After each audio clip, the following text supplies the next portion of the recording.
As fadas, criando gado nas colinas rochosas e vivendo em cabanas redondas cobertas por turfas, preservaram a antiga religião. As mães dos clãs, chamadas de Rainhas de Elfame, a terra dos elfos, conduziam os covens junto com o sacerdote, o rei sagrado, o qual personificava o deus moribundo. Celebravam os 8 festins da roda, com animadas procissões a cavalo, canções, cânticos e com o acender dos fogos rituais. Os povos invasores muitas vezes participavam. Havia misturas e casamentos, e muitas famílias rurais afirmavam ter sangue de fadas.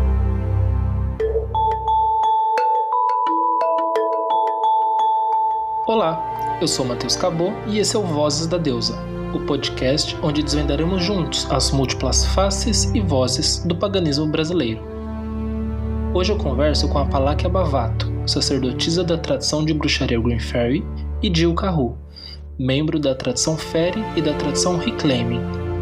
Também conto com a participação da minha amiga e convidada fixa Stephanie Gribel, mestranda em Ciências Sociais pela Universidade Federal Rural do Rio de Janeiro, bruxa e pesquisadora em bruxaria. Já falei boa noite, né? Estamos aqui para gravar o nosso episódio 1 do podcast Vozes da Deusa. Vamos falar sobre magias e tradições de fadas. E para começar, eu gostaria, obviamente, de agradecer vocês por toparem participar desse projeto, por estarem aqui hoje. Eu estou bem feliz porque, apesar de já ter tido o episódio 0, ele foi mais no improviso mesmo, né? Quando eu pensei o projeto, eu pensei de cara nessa temática e pensei em vocês de forma bem específica. Então, estou super feliz da gente estar aqui hoje. E uma coisa importante, esse episódio em si, ele é temático, mas eu acho que a nossa conversa, para além do tema, é uma conversa sobre a trajetória de vocês mesmos, para conhecer mais vocês. Eu, como eu falei, escolhi vocês a dedo e eu espero que vocês sintam vontade para conversar. Obrigado por se disponibilizarem a conversar com a gente hoje. Vou pedir para vocês se apresentarem e aí vocês podem ficar à vontade para falar o que vocês acharem necessário sobre vocês, de onde vocês vêm, como que a magia entrou na vida de vocês. E eu vou pedir só para a Stephanie começar, e aí depois pode a APA e então o Jill, por ordem alfabética, tá bom? Oi, gente. Como o Matheus falou, eu sou estudante de Ciências Sociais na Universidade Federal Rural, do Rio de Janeiro. Na verdade, eu faço mestrado lá e o foco da minha pesquisa é a bruxaria como ofício. E para mim é muito legal estar participando dessa conversa hoje, porque esse tema das fadas é um tema que me interessa bastante. Perfeito. Pode ir, Apa, fala um pouco de você. Olá, pessoal. Meu nome é Paláquia e eu sou ecóloga. Atualmente faço mestrado na Universidade Federal do Rio Grande do Norte e sou parte da tradição de bruxaria Green Fairy Brasil. Perfeito. E Jill? Oi, gente, tudo bem? Meu nome é Jill. Eu sou museólogo. Também sou tarólogo. Eu sou iniciado na tradição Fairy de bruxaria do Victor Anderson e da Cora Anderson. E também sou membro da comunidade Reclaiming. Eu acho que esse episódio em si, ele é um exemplo claro do que eu busco, não só com esse projeto, mas com todos os outros que Stephanie e eu viemos a fazer, que é o diálogo. Então eu fico bem feliz com isso. E aí eu vou perguntar um pouquinho para os dois ao mesmo tempo, não tem problema, vocês podem ir falando, podem ir se complementando, como ficar mais confortável. Mas vocês se apresentaram, mas eu queria ir um pouquinho mais a fundo e entender a história de vocês mesmos. Queria saber como que vocês se encontraram no caminho da bruxaria, como que essa palavra surgiu para vocês pela primeira vez, por que é que vocês se conectaram com isso, de cada um. E aí pode ser a APA primeiro, depois o Jill também, e assim por diante. Bom, minha história começa alguns anos atrás, quando a minha mãe, num bendito dia, resolveu me presentear com o livro Brida, de Paulo Coelho. Eu acho que tudo começa nesse momento em que eu estava lendo Paulo Coelho, e no livro Brida fala um pouco sobre tarô, e eu me interessei bastante do tarô. Então, na verdade, o tarô me seduziu para o caminho da bruxaria. E a partir dessa palavra tarô, fui pesquisando sobre isso e encontrei o nome Wicca, que é também parte do... Também tem Brida, né? Esse nome. Então, a partir disso, eu fui conhecendo esse mundo. Eu já tinha saído do cristianismo, pela toda a minha criação cristã. Já estava num momento de revolta total, revoltadíssima com a vida. Eu queria algo revolucionário para minha vida.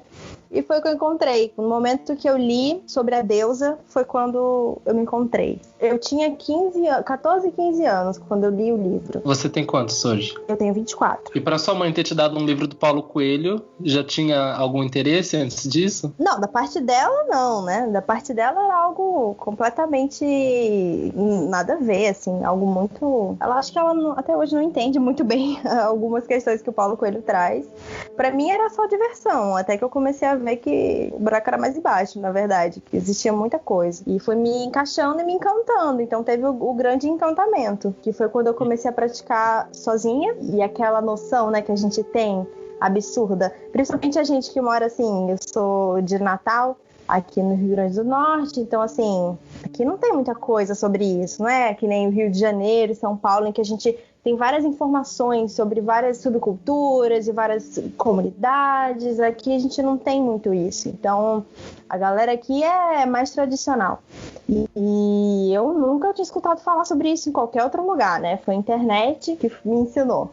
Começou me ensinando. Então, inicialmente eu pensava, gente, deve ter só uma ou outra, assim, pingado aqui. Eu tô sozinha, abandonada. E aí eu comecei a praticar lendo livros, assim, comecei a comprar livros com o dinheirinho do lanche que eu não achava para juntar por meses para comprar o livro, e começou assim. Que fofo, acho que muita gente também. E você, Gil? Eu tive uma infância muito mágica no sentido de contato com a natureza, com os animais e tal, mas foi, na verdade, na adolescência que a coisa começou a borbulhar, né? Porque você pensa, adolescência, nossos hormônios, nossas aptidões mágicas começam a surgir, e eu tinha muita paralisia do sono e saída do corpo mesmo durante a noite, de desprendimento astral. E isso acabou fazendo eu me questionar que existia algo a mais, né? Algo que eu desconhecia. A primeira vez que eu vi a palavra bruxaria que eu me lembro foi dentro de uma loja de troféus que eu estava passeando pelo centro da minha cidade natal, que é aqui do lado do Rio de Janeiro, que é Duque de Caxias. E dentro dessa loja tinha no subsolo uma livraria espírita. E tinham 2 livros com o título de bruxaria. Quando eu olhei a figura do pentagrama, eu fiquei completamente encantado. Eram 2 livros bem simples, bem básicos, bem diferente do que eu pratico hoje em dia, mas foi um start fundamental para mim começar a buscar pela bruxaria. Fiz o meu primeiro feitiço com 15 anos, mais ou menos, para arranjar um emprego na época. Adoro. E foi tudo muito intuitivo. Eu tracei um pentagrama enorme no chão, coloquei incenso em cada uma das pontas, entrei no meio e chamei por uma força cósmica ou algo do tipo para me atender. Uma coisa completamente intuitiva e que eu nunca faria novamente dessa forma, apesar de ter dado certo. Mas eu comecei a praticar mesmo de forma mais enraizada quando eu ganhei de uma amiga A Dança Cósmica das Feiticeiras, um livro da Starhawk, que inclusive é um livro de transição, né? Não é nem um livro da Fairy em si, nem é um livro da Reclaim, é um livro meio no meio ali, num limbo. E esse livro serviu como base em toda a minha prática por um longo período. Participei de uma tradição de Wicca eclética aqui no Rio de Janeiro durante um período longo, de 7 anos, mas não era muito bem o que eu queria e não tinha um treinamento muito sólido que me levasse a algum lugar. Meu primeiro treinamento formal mesmo começou em 2016 para 2017, que foi quando eu comecei a treinar em ambas as tradições, tanto na Fairy quanto na Reclaim. E aí eu pude ter ferramentas para exercer melhor o meu ofício. O bom de você falar, né, das suas tradições agora nesse finalzinho é porque isso é uma outra pergunta que eu já vou emendar, né? Queria que você falasse um pouco sobre essas tradições. Interessante que você participa de 2, então você pode explicar um pouquinho o que elas são, como que elas entraram na sua vida, né? E também a diferença e os complementos entre elas. Sim, assim, a Fera e a Reclaim são tradições intimamente ligadas e ao mesmo tempo completamente distantes uma das outras. Apesar da base de compartilhar o mesmo material, a mesma questão de algumas práticas que tem em comum, são tradições bem diferentes, né? A gente tem a Fere, que é uma tradição que vem de Victor Anderson, apesar dele dizer que não era o fundador, ele dizia que era apenas um chefe de fadas, né? A Fere é conhecida como a tradição de fadas também. Ela surgiu mais ou menos ali na década de 50, paralela à Wicca, tá? O surgimento dela. Porque, assim, tem a história do Harp Coven, que é muito mais antigo, tem coisas, assim, muito mais remotas. E essa é uma tradição que tem elementos tanto do voodoo, tanto tradições africanas, quanto tradições do Havaí, quanto da bruxaria europeia. Então, assim, ela tem várias influências. E ela é uma tradição que é um pouco diferente da Wicca, no sentido que ela não é uma tradição de fertilidade propriamente dito. Ela é uma tradição de êxtase. Então, é de experimentar realmente no corpo as sensações e viver, né, da melhor forma possível, sendo você mesmo. E a Fere é uma tradição iniciática e totalmente mistérica. Então, vamos dizer assim, para você ser considerado uma pessoa Fere, você precisa ser iniciado por alguém que foi iniciado Fere. É uma passagem. Existem poucas coisas secretas na tradição. A maioria do material está bem aberto hoje em dia, já foi mais secreto antigamente, mas o que tem de secreto mesmo, segundo Cora Anderson, é só os nomes secretos da tradição e a corrente iniciática que é passada de um para o outro, professor-aluno. E temos a Reclaiming. É uma tradição que surgiu da Fere. Algumas pessoas consideram a Reclaim como um braço da Fere, só que a Reclaim é uma tradição portas abertas. Então não existem segredos, não existem mistérios, então tudo é muito claro. Não existe nada escondido, digamos assim. E participar de duas tradições assim tão diferentes é interessantíssimo, porque a gente consegue ver como é que a gente se comporta em cada uma, né? E como é que a gente age perante nossas comunidades. E a Reclaim é uma tradição que foca no ativismo mágico, no trabalho de cura à terra e no trabalho de comunidade, né? Então ela é muito abrangente nesse sentido, no ativismo mágico muito forte. Eu ia justamente falar disso. A Reclaiming já tem uma posição mais de bruxaria anarquista ou algo mais nesse sentido, né? Mas você sabe que tanto a Fere quanto a Reclaiming são completamente anarquistas, ao meu ver. Por exemplo, não existe uma hierarquia, não existe alguém superior ou alguém inferior em nenhuma das tradições. Existem pessoas que têm aptidões a mais, a menos, e ok, são trabalhos diferentes, sabe? Mas não existe uma hierarquia rígida, como, por exemplo, o sistema de graus ou coisas do tipo, até porque em ambas as tradições, a iniciação, pelo menos dentro da Fere, é única, é uma só. E dentro da Reclaim também, quando existe iniciação, é uma iniciação única também. Mas agora a gente tem também aqui entre nós uma sacerdotisa de uma tradição brasileira, né, Apa? Sim, no início, quando eu estava praticando, logo no início das minhas práticas da bruxaria, como eu praticava sozinha, eu ia testando milhões de coisas. Algo que eu não indico para ninguém, mas uma das coisas que mais me encantava, que eu lembro que foi algo muito marcante, foram os processos da vida. Os processos de vida, morte e vida, principalmente, foi algo que sempre me fascinou muito, algo que eu sempre discuti e venho discutindo comigo mesma, algo que eu sempre reconstruo e ressignifico. Algo que foi muito forte para mim, que foi como um marco, foi quando eu estava na janela da minha casa, do meu quarto, olhando uma mangueira, e na mangueira tinha um ninho, e eu fiquei admirando o ninho de pássaro com 2 ovinhos, e eu fiquei, não sei, acho que foi um momento de epifania muito grande, em que eu senti uma presença muito forte, e eu fiquei refletindo sobre isso, e sobre essa ligação. Já tinha lido sobre féricos, mais féricos no sentido de elementais, na natureza, no sentido mais básico do que normalmente as pessoas conversam. E naquele momento eu falei, que coisa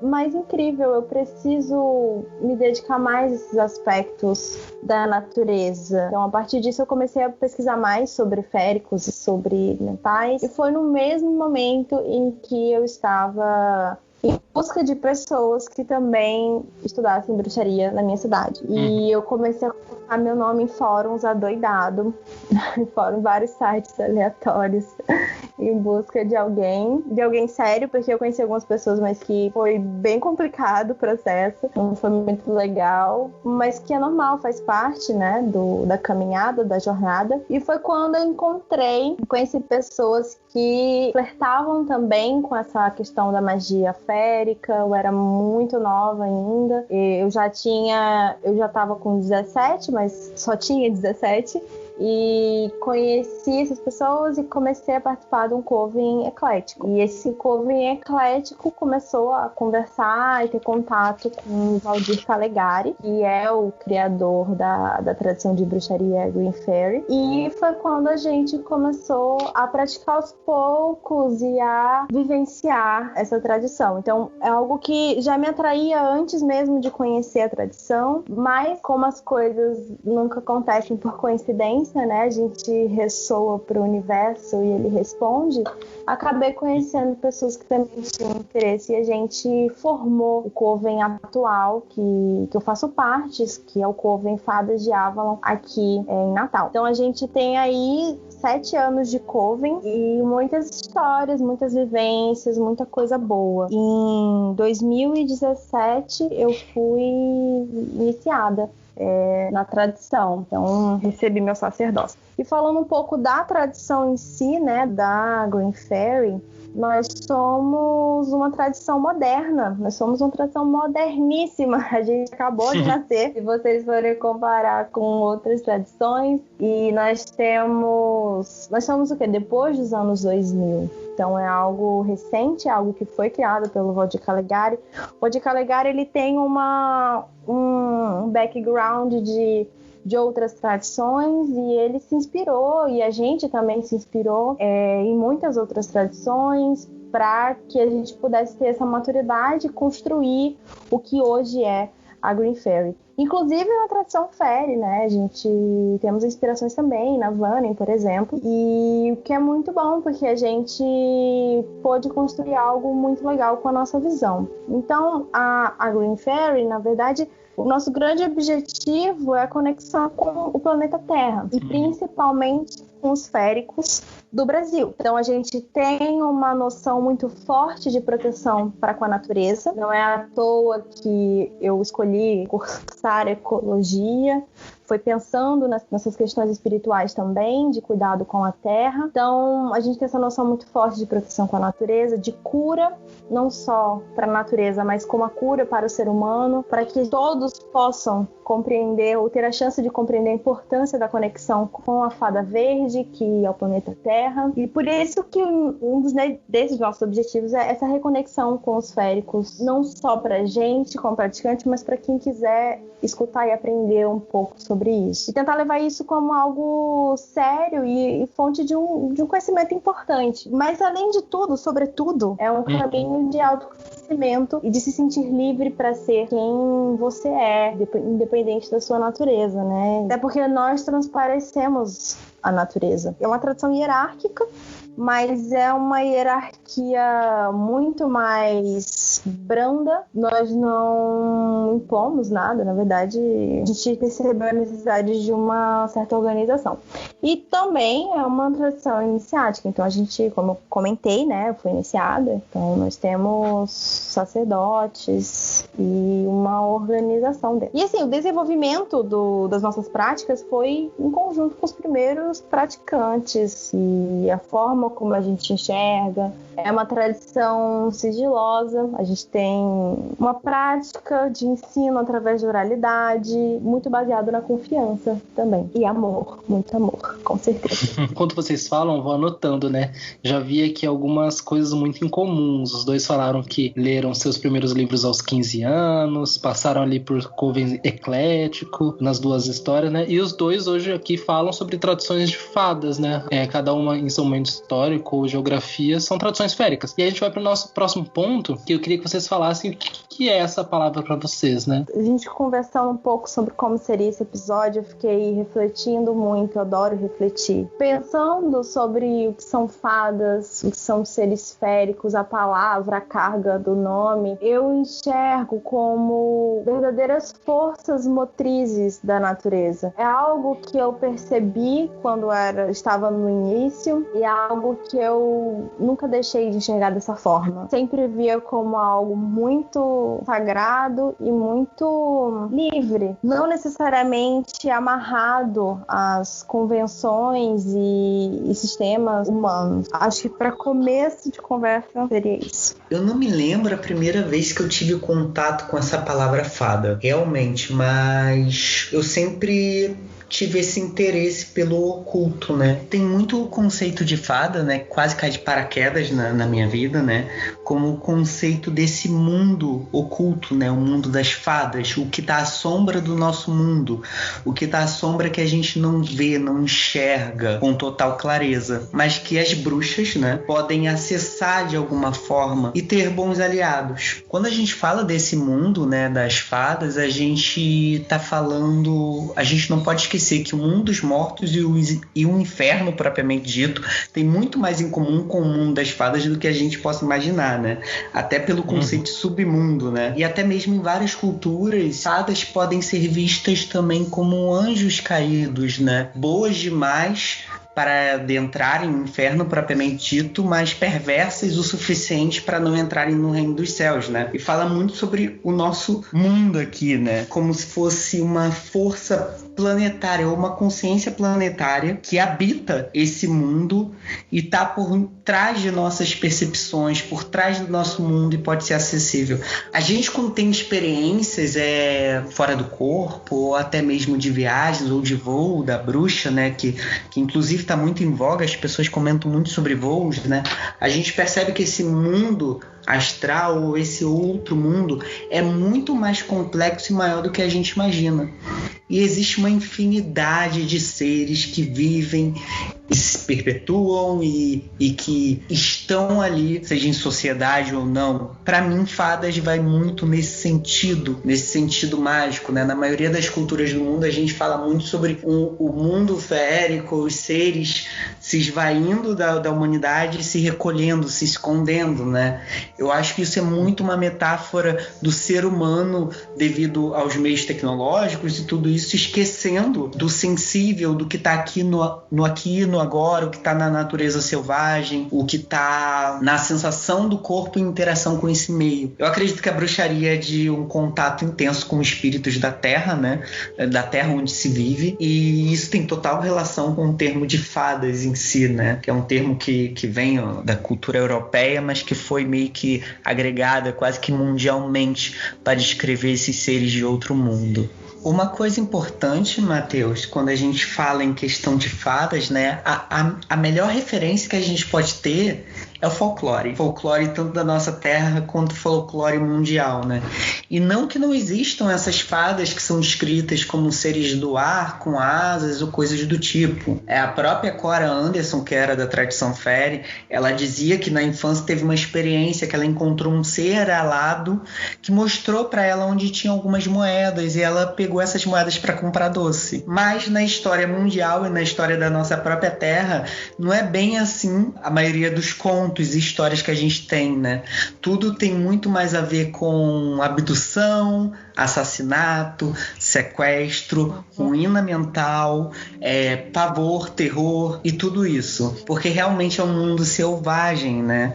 Então, assim, você pode ter a sorte de encontrar algum ser muito tranquilo, que você acha que te faz bem, mas você pode ter o azar de cair em alguma armadilha e enlouquecer, né? A gente tem aquela famosa frase que foi muito perpetuada conceituado pelo Robert Graves, que é quando você encontra o povo das fadas, né? Ou você morre, ou você enlouquece, ou você vira um poeta.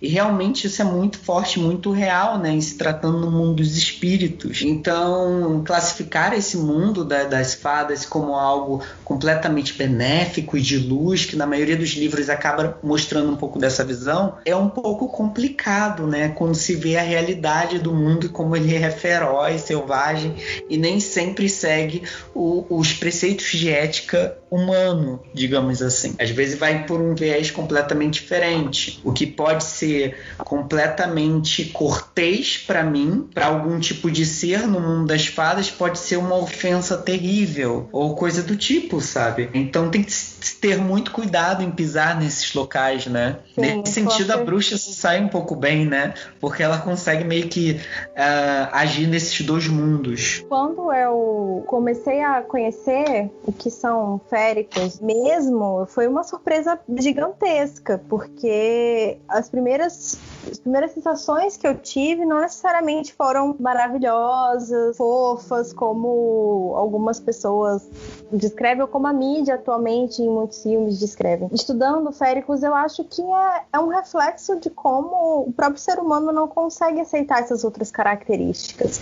Então, a partir do momento que a gente não consegue aceitar essas nossas outras características, como a raiva, a agressividade, a própria morte, é difícil a gente conseguir aceitar espíritos que sejam amorais, no sentido de não seguir a moral humana. E aí vem a questão de que muitos seres féricos acabam, para aparecer para algumas pessoas, acabam se adaptando, se mostrando, tendo uma visão mais agradável.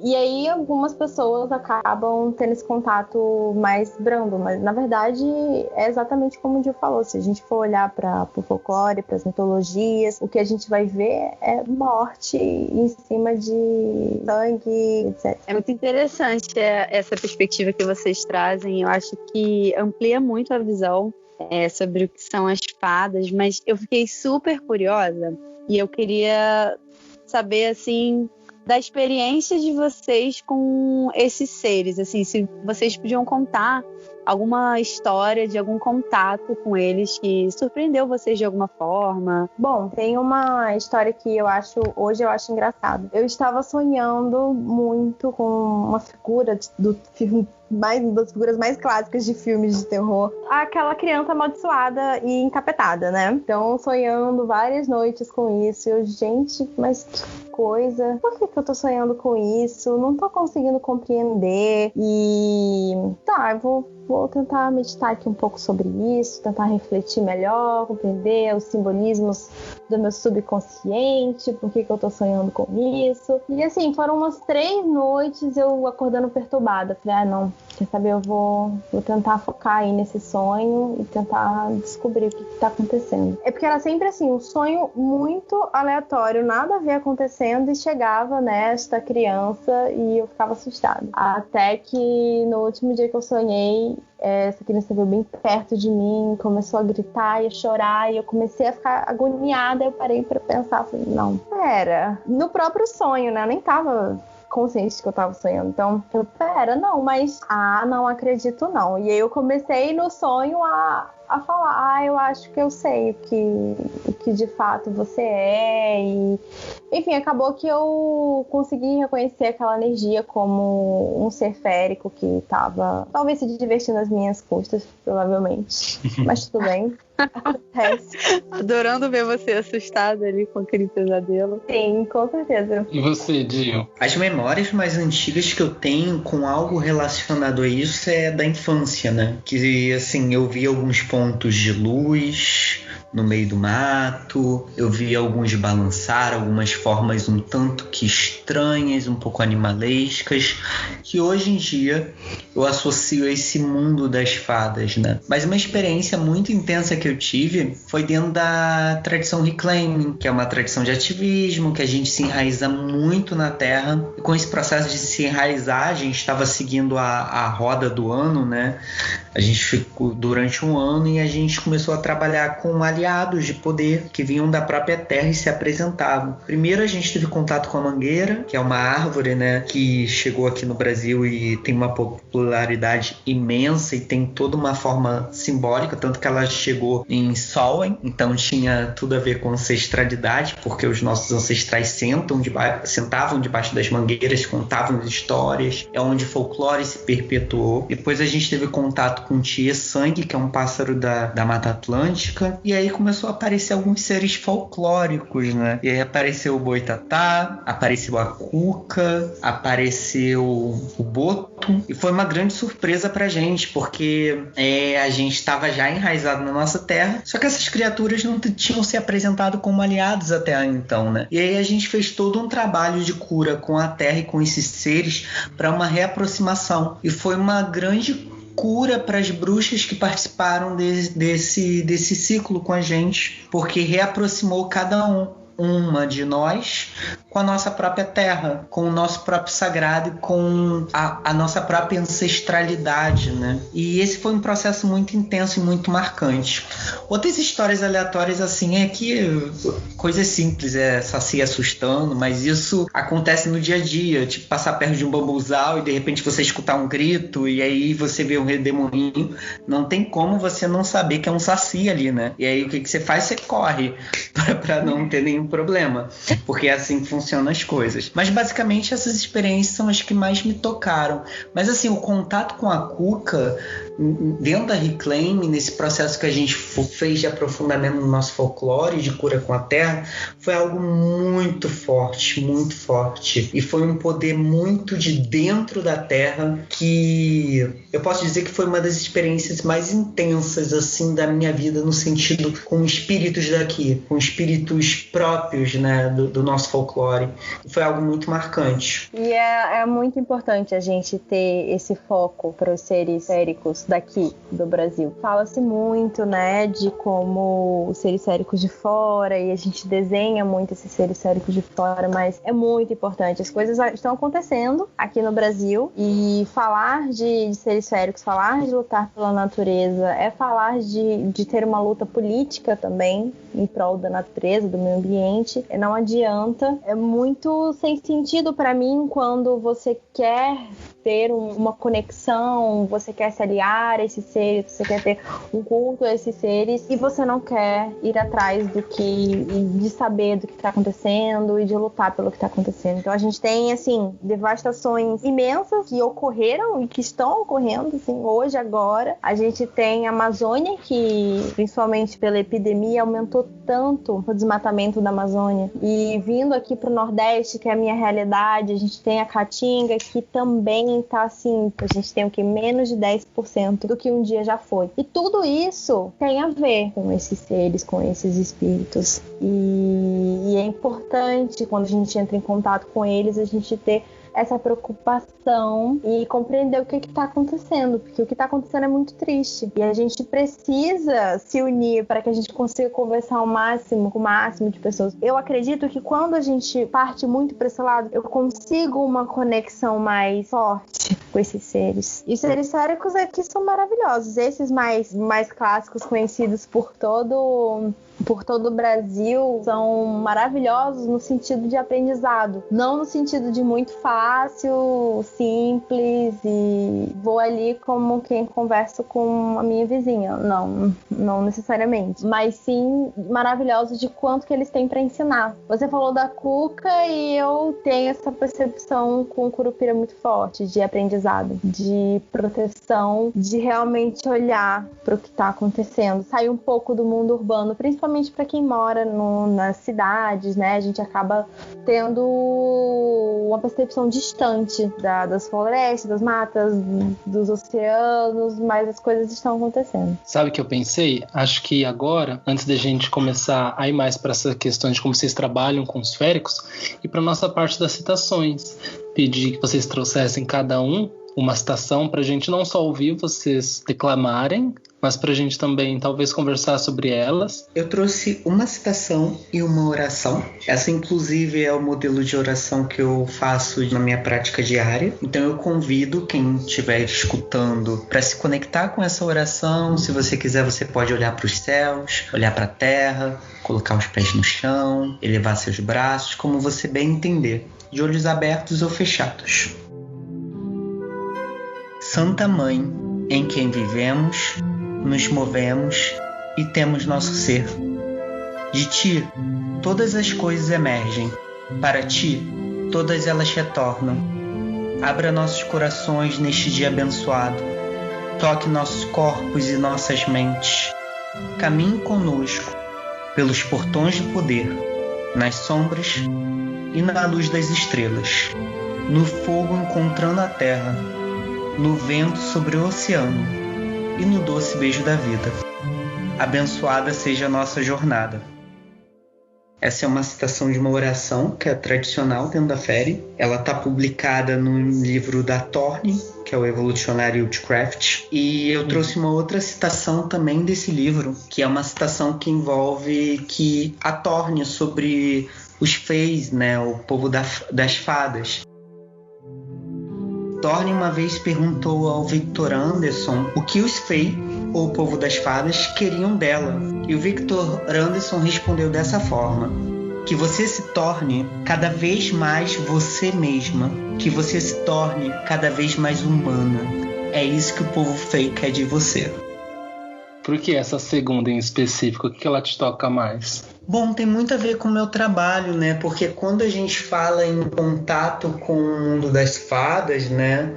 De ir até o mundo das fadas, eu vejo muitas pessoas que tentam se distanciar de uma humanidade ou até mesmo se distanciar do que elas realmente são, querendo quase que um mundo de fantasia ou se tornar uma outra coisa, né? Sendo que quando eu entro em contato com o mundo das fadas, né? É muito mais para desenvolver o meu eu humano, é muito mais para mim experimentar a minha vida terrena, a minha vida no aqui e no agora, do que qualquer outra coisa. Então essa citação me toca muito nesse sentido. E o meu trabalho todo é ligado também ao mundo das fadas, né? É um trabalho muito forte de autopossessão, de me tornar cada vez mais presente e alinhado comigo mesmo e com a terra onde eu vivo.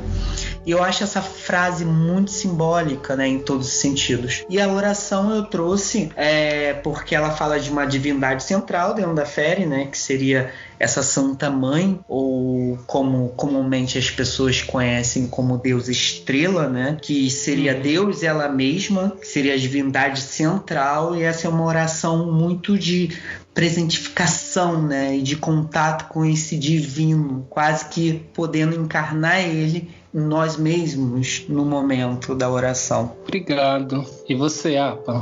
Eu trouxe uma pequena parte do livro Bruxaria Apocalíptica do Peter Gray, que eu estou lendo atualmente. Eu achei bem interessante, que é: devemos também caçar nossos sonhos, procurar e dormir nos lugares da sabedoria, debaixo de sarças, sebes, arbustos de estramônio.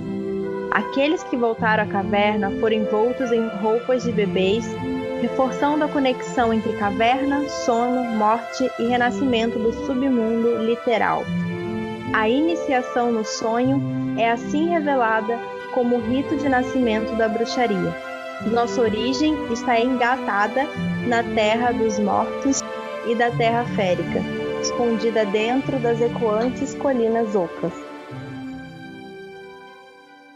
O que eu gostei bastante desse trecho é que ele fala sobre o sonho, e é um momento do livro em que ele conversa muito sobre isso, sobre o sonhar, o ato de sonhar, e ele fala a bruxaria como você sonhar, você fazer magia é você sonhar, e a importância desse sonho. E eu ligo muito isso ao mundo férico. A partir do momento em que a gente para de sonhar, a gente se afasta do que nós realmente somos, e esse é um ponto muito importante, como o próprio Dio já colocou, e a gente muitas vezes se perde. Então você voltar ao sonho é você voltar a si mesmo, é você voltar às suas origens. E ele coloca, né, um pouco sobre nossa origem estar na terra dos mortos, na terra árida, na terra cheia de nutrientes, e também estar na terra férica. É uma noção de volta à ancestralidade, de volta às raízes, de compreender o que é o ser humano, o que nós somos. Gosto bastante desse trecho. Eu queria comentar, esse livro é muito bom. E muito bom. Só uma coisa, eu gostei muito dessa coisa do sonho, né? Porque na bruxaria, o mundo dito como real e o mundo dos sonhos, né, não são vistos como coisas separadas, são coisas totalmente interligadas e que se comunicam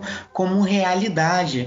Não é porque você sonhou que é algo que não é real, ou não é porque você foi num voo da bruxa que não foi algo real, não é porque você deitou e se desprendeu do corpo e seu corpo físico ficou em um local e o seu corpo etéreo, mais leve, saiu, né, que não seja real. Porque quando a gente fala de mundo das fadas, a gente está falando desse tipo de viagens, desse tipo de desprendimento, a gente está falando desse tipo de aventura, né?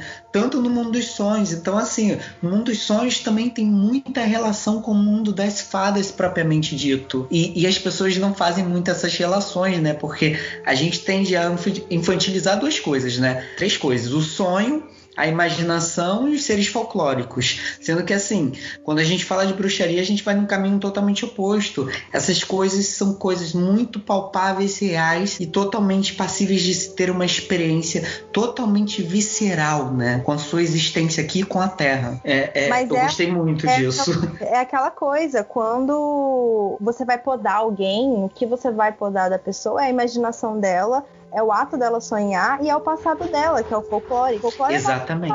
Então a gente está sendo dado, eu tô assim porque eu tô lendo esse livro, né? Mas tô no momento, no hype. Mas é muito isso. A gente está sendo podado sempre e a gente pode tentar voltar, ao menos tentar, né? Que eu acho super possível a gente voltar a esse sonho, a essa imaginação, a compreender a importância do self jovem, a alinhar isso com o eu superior e, sabe, aprender que é isso, que é essa viagem maravilhosa. E eu enxergo essa conexão dos esféricos, como você falou, uma aventura.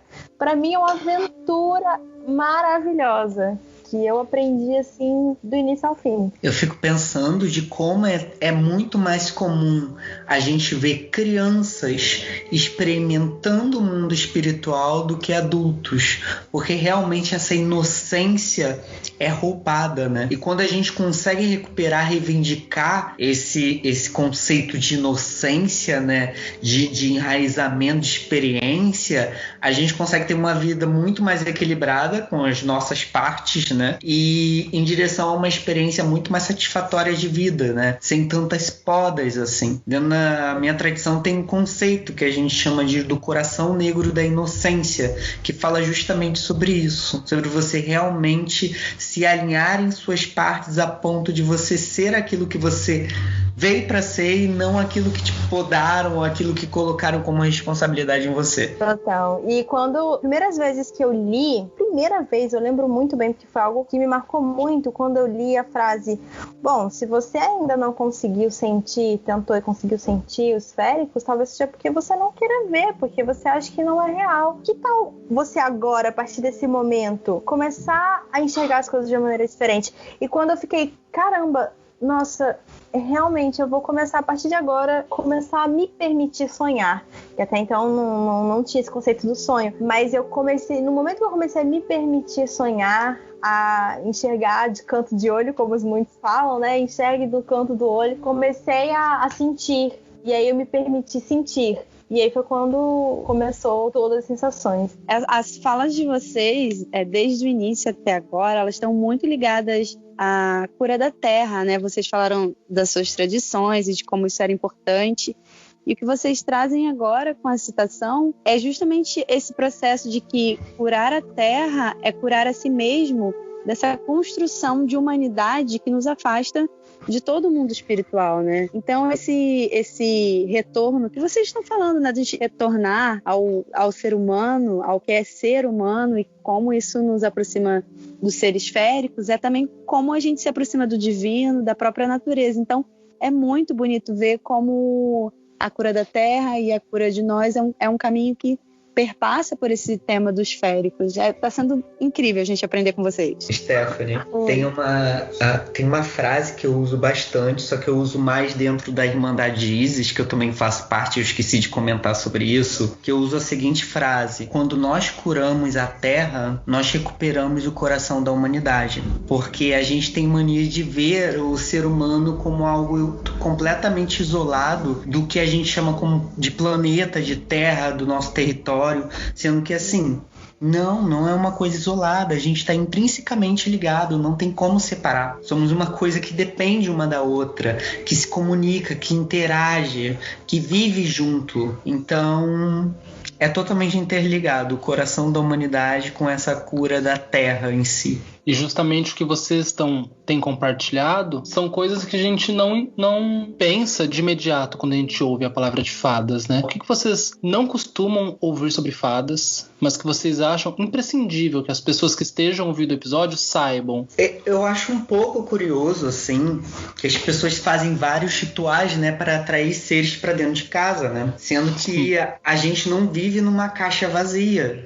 Se você olhar para sua casa, você vai achar aranhas, você vai achar toda uma gama de insetos, de seres, de espíritos também, né? No mundo astral. Então, observa mais o que está à sombra de onde você mora, do solo onde você pisa, porque não é porque você está numa cidade que não vai ter espíritos ali presentes, espíritos locais, espíritos de árvores e por aí vai. Então eu sinto um pouco dessa falta, sabe? Porque a falta de conexão é tão grande que é necessário que a gente ritualize para conseguir encontrar o que já está aqui o tempo inteiro. Então, como é que a gente cura essa ferida, né? Como é que a gente começa a observar que existe um outro mundo? Uma coisa que eu posso falar é: olhe com atenção, olhe nos detalhes, olhe nas pequenas coisas e sonhe bastante. E se você não estiver sonhando, dê um jeito de sonhar durante a noite, porque isso ajuda bastante com esse contato com esse outro mundo, né? Tá à sombra do nosso. Fadas vai muito, muito além da caixinha dos 4 elementos que normalmente a gente coloca nessa caixinha. Primeiro, a caixinha da fada alada do ar, né? E depois 4 caixinhas ali. E é sempre muito importante a gente liberar a nossa mente, desconstruir o máximo possível. Na Green Fairy a gente fala muito sobre se permitir desconstruir a sua realidade atual, para a gente poder ver, para a gente poder sentir. E essa dica que o Jill deu é muito boa. Então você olhar o que tem à sua volta e você não necessariamente colocar nas caixinhas. Eu entendo que muitas vezes a caixa ela é importante pra gente começar a compreender as coisas, mas ela é muito importante ser aberta e a gente poder sentir o que são os féricos. Então eu acho que o que eu gostaria de ouvir das pessoas é que são seres que podem ser verdadeiros guias. Tem seres féricos que eu aprendo muito, muito, muito, que são seres que eu tenho maior respeito, que têm a sua moral, que têm sua personalidade, porque são espíritos muito variados. E que eu acho que é essa visão que a gente tem que começar a disseminar mais, que são seres verdadeiros guias, não necessariamente vão nos abraçar, não necessariamente mesmo. Tem que ter cuidado, acho que o cuidado é muito importante. Só que ao mesmo tempo, eu vejo duas coisas muito dicotômicas. Eu vejo muita gente dizendo que é algo muito literizado, digamos, e outras pessoas falando é muito perigoso, não mexam com isso. E não é nenhum nem outro para mim, ao mesmo tempo pode ser as duas coisas. A questão é estar aberto para conhecer de fato. É isso. Eu gostei muito dessa palavra, né, que a APA usou, do perigoso, né? De como pessoas que falam perigoso como algo que você não pode tocar, né? Sim, exatamente. Eu gosto muito de uma frase que é muito disseminada no meu caminho espiritual, né? Que é aquilo: tudo que é perigoso vale a pena. Então, assim... vale a pena. Só isso que eu queria comentar.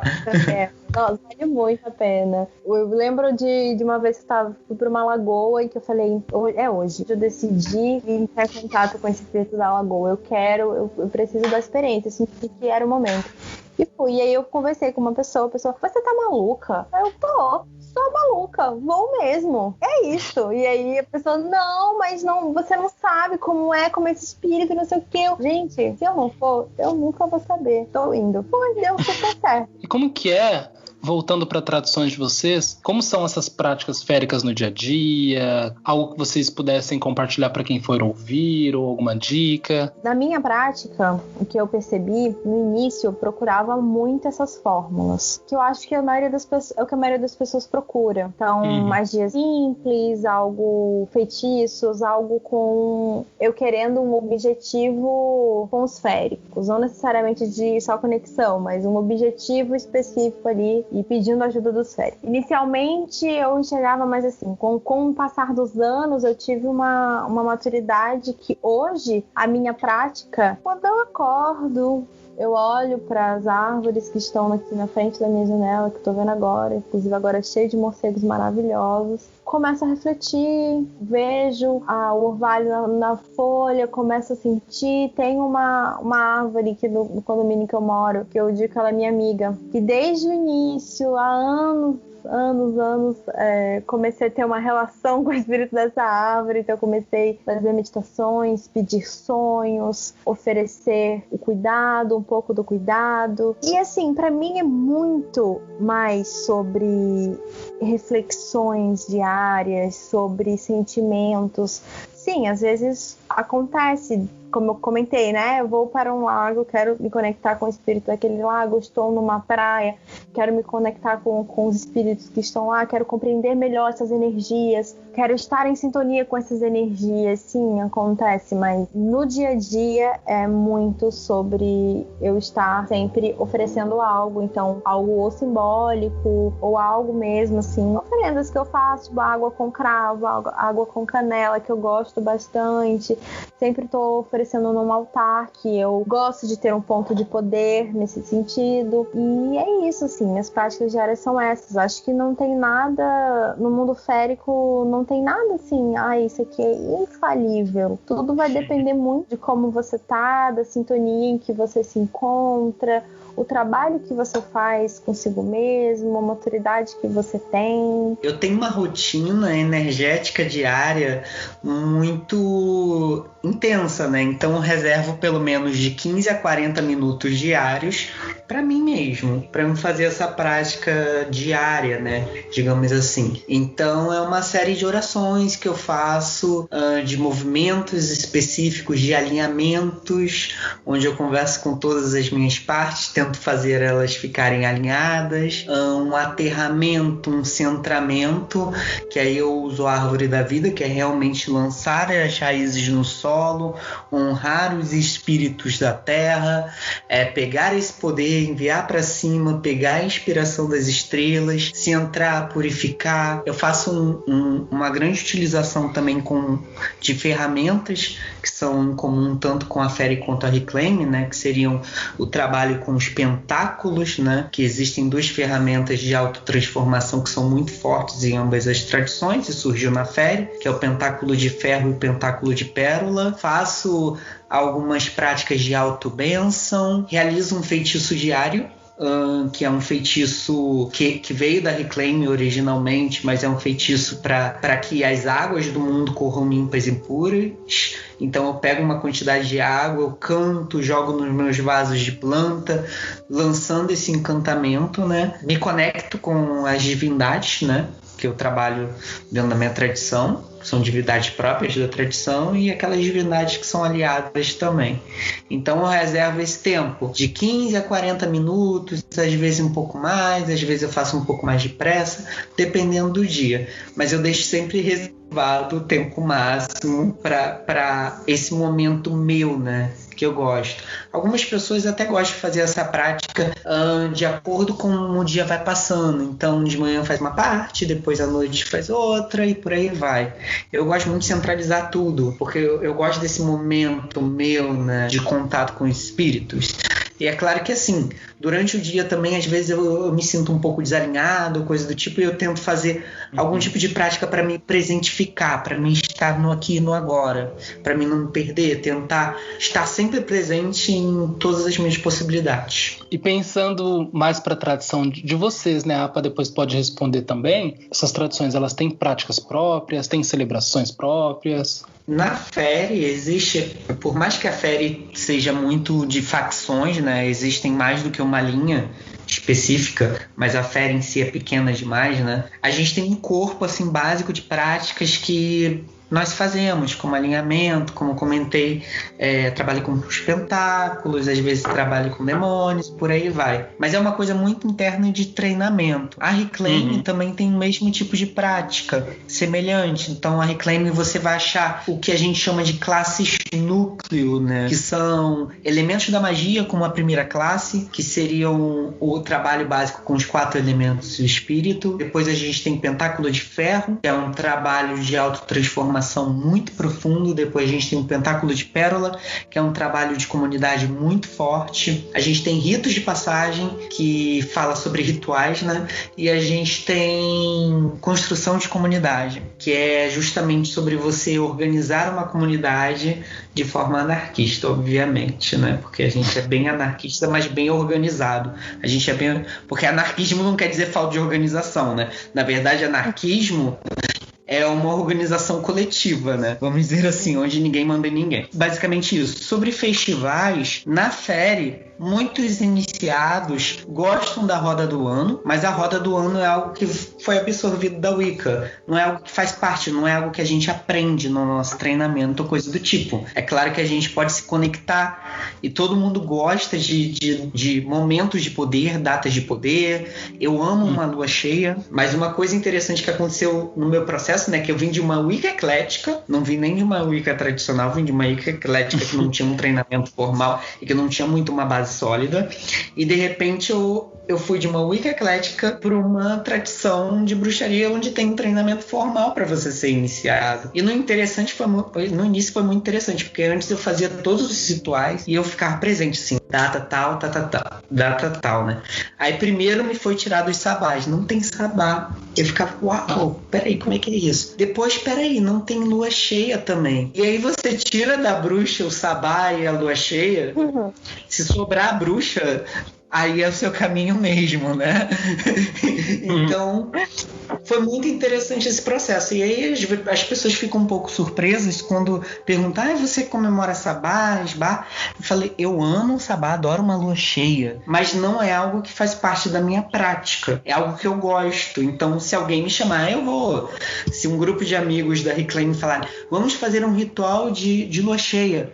Vamos, eu adoro estar junto com pessoas, mas não é algo que está no cerne da minha prática, tá? Isso pode gerar um pouco de desconforto em algumas pessoas que não compreendem muito bem.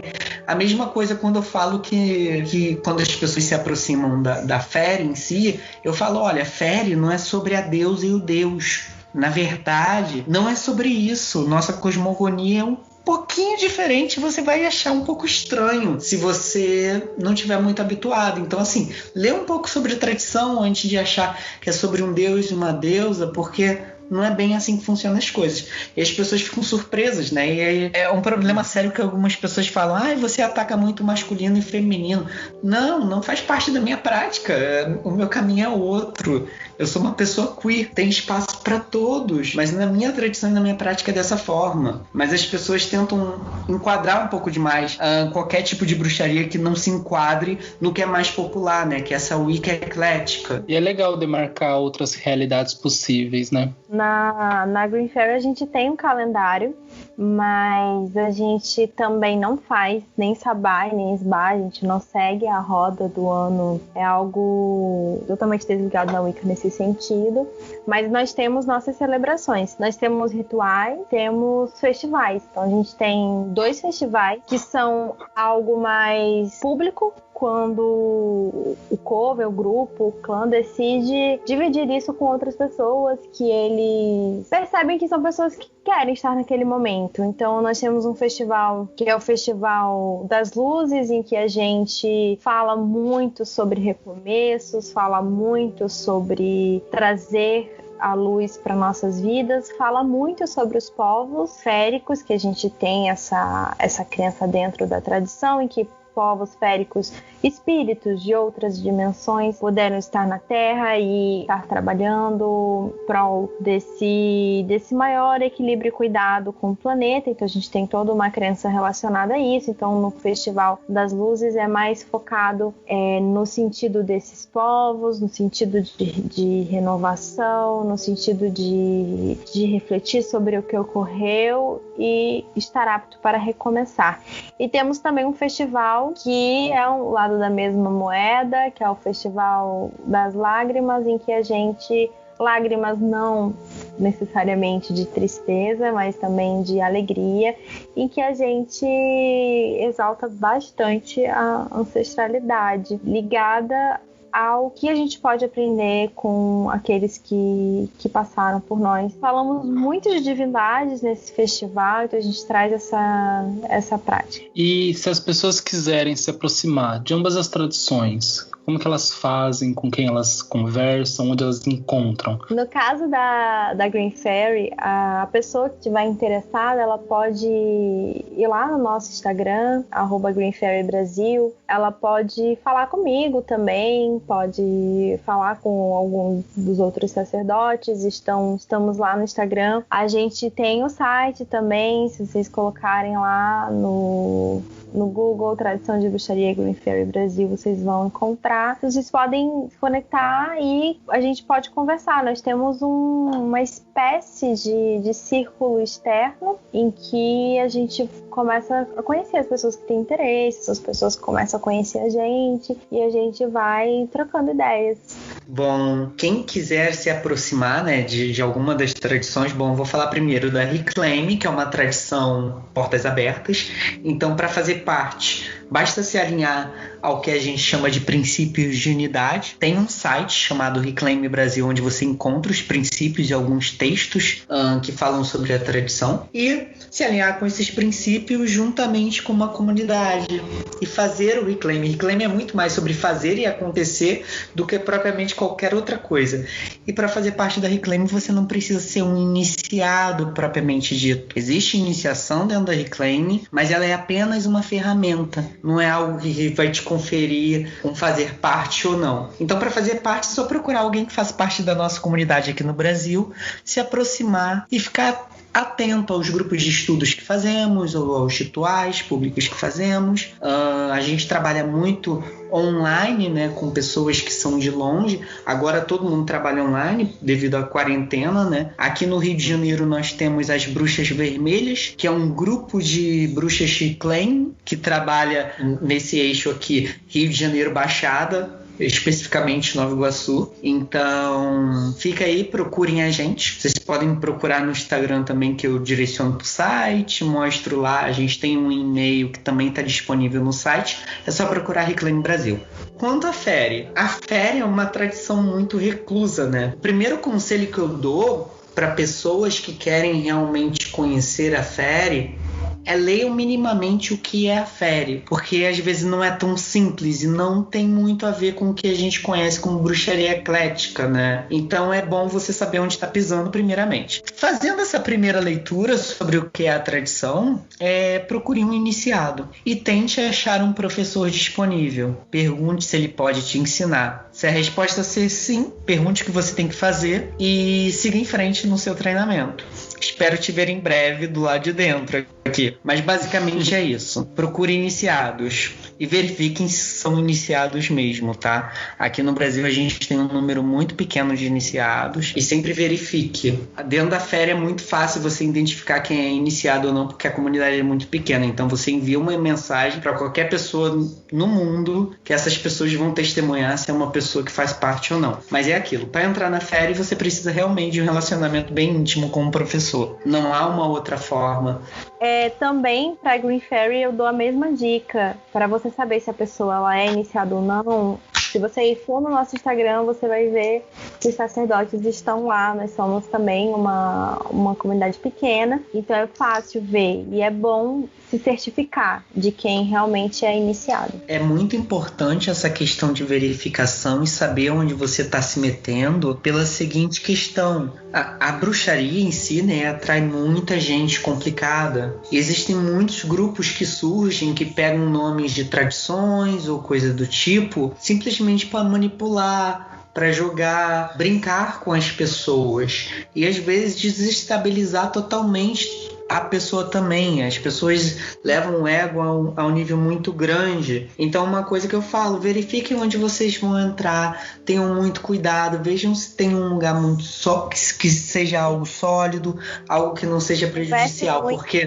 conversem muito com outras pessoas, conversem muito com pessoas de diversas tradições, não escute só um lado, isso é muito importante. É aquilo, não é porque a bruxaria é extremamente perigosa que grupos de bruxaria precisam ser totalmente perigosos à sua integridade física, moral e mental. Então, muito cuidado. A última pergunta, pessoal, ela é bem básica. A gente está aqui num podcast que chama-se Vozes da Deusa. Vocês até falaram um pouquinho, né, sobre divindade, mas eu queria que cada um de vocês falasse o que é a voz da deusa para vocês. E aí vocês podem interpretar até mesmo a pergunta como vocês quiserem, tá? As vozes da deusa foi aquele momento em que eu decidi começar na bruxaria. Foi o momento em que eu li sobre a deusa. Foi aquilo que me moveu para conhecer as pessoas que eu conheci, para começar as práticas que eu fiz. Foi o ímpeto que me fez decidir participar e ativamente da Green Fairy. Foi a voz que me guiou para o lado dos féricos. Foi a voz que, quando a primeira vez que eu tive um sonho relacionado ao divino, eu vi essa voz no formato, né, maravilhoso de Asset, que me disse que estava comigo. As vozes da deusa, para mim, é transformação. Simboliza tudo o que foi transformado, o que foi desconstruído e reconstruído na minha vida. Que o meu caminho magístico, ele é muito galgado nisso, nessas transformações, nesses ciclos, grandes ciclos e pequenos ciclos. O ciclo do encantamento, o ciclo de estar quieto, o ciclo do encantamento novamente. Então, as vozes da deusa, para mim, está durante todo o meu caminho, me acompanhando. E para você, Gil, o que seriam?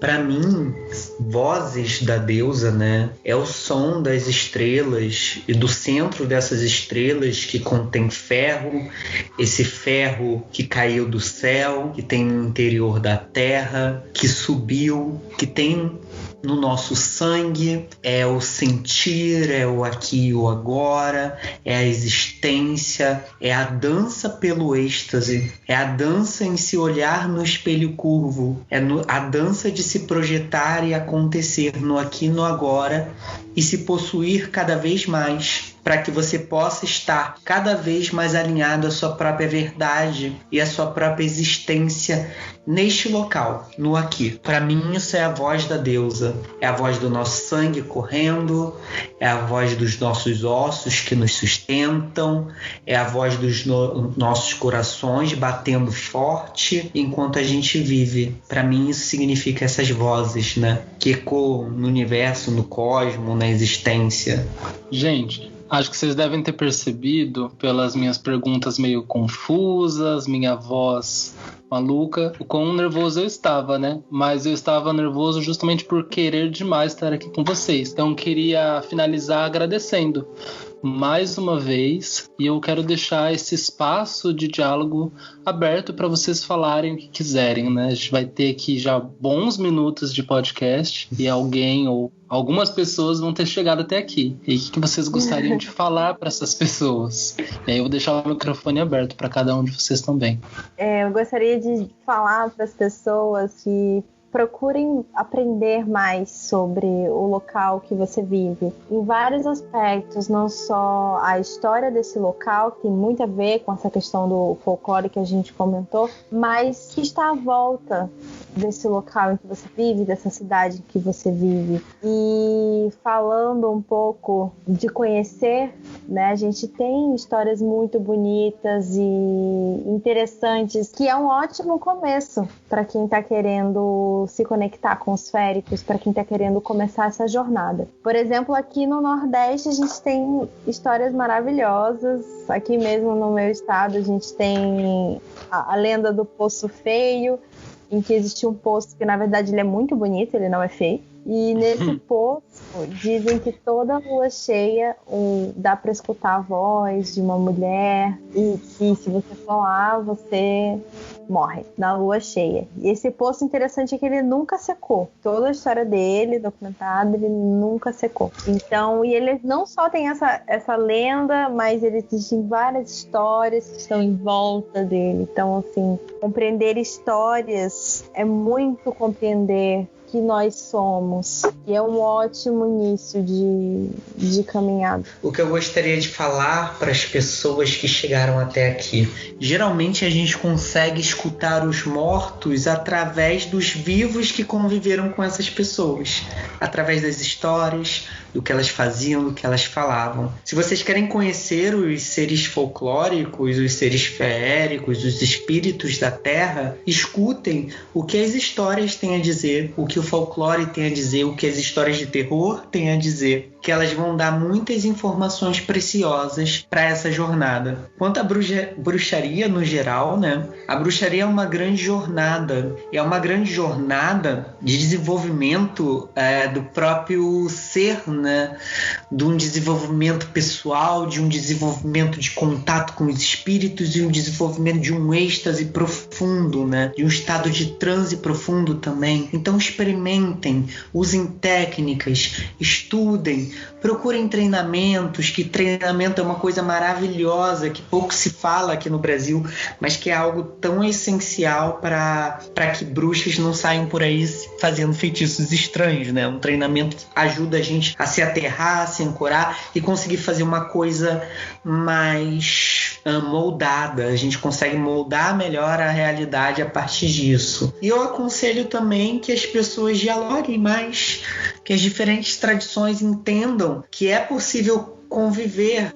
As pessoas não precisam se amar, mas as pessoas podem viver em suas realidades, nas suas diferentes tradições. Há tantos tipos de bruxaria quanto há pessoas no mundo. Então, assim, mesmo dentro de uma mesma tradição, haverão pessoas que pensam completamente diferente, tudo bem. A gente pode conviver com a diferença. E assim como o mundo visível é diversificado, assim como o mundo astral também, e o mundo das fadas é totalmente diverso, o mundo da bruxaria, né, e das práticas é totalmente diverso também. E tá tudo bem. O que a gente não pode lidar é com violência, é com abuso psicológico, abuso mental e por aí vai. Então a gente tem que ver onde realmente a gente vai se guiar nesse caminho, né? E é isso. E eu complementaria dizendo: sejam ousados e tenham coragem. Vale muito a pena o caminho, se você decide de todo o coração segui-lo. E é aquilo, escutem o chamado também, né? Sim, claro. Porque sempre tem um chamado ali. Parece que as pessoas que têm uma tendência, né, ao mundo da bruxaria, elas, em algum momento elas escutam alguma coisa como se fosse uma chave ligando na cabeça, ou sim, uma ideia persistente, ou um sinal de algum Deus. Uma voz da Deus. Ou um voo de pássaro que chama atenção, que são essas vozes da deusa, né? Que se manifestam de várias formas. E você, Stephanie? Eu queria dizer que se então você recebeu esse chamado, que eles tanto falaram agora por último, que vocês procurem tanto o Dio quanto a Paláquia, porque eu e o Matheus, a gente escolheu os dois porque a gente tem uma grande admiração pelo trabalho deles e como a forma que eles lidam com a bruxaria. Então saibam que eles são pessoas seguras e confiáveis para vocês trilharem esse novo mundo que eles apresentaram aqui pra gente hoje. Muito obrigada pela presença de vocês. Eu quero muito agradecer a vocês todos. Eu gostei muito de conversar com vocês, tanto na nossa pré-reunião, que a gente se conheceu melhor, quanto agora, apesar da gente já se conhecer alguns assim por Instagram. E é isso, gente. Muito obrigado mesmo. Foi ótima a nossa conversa.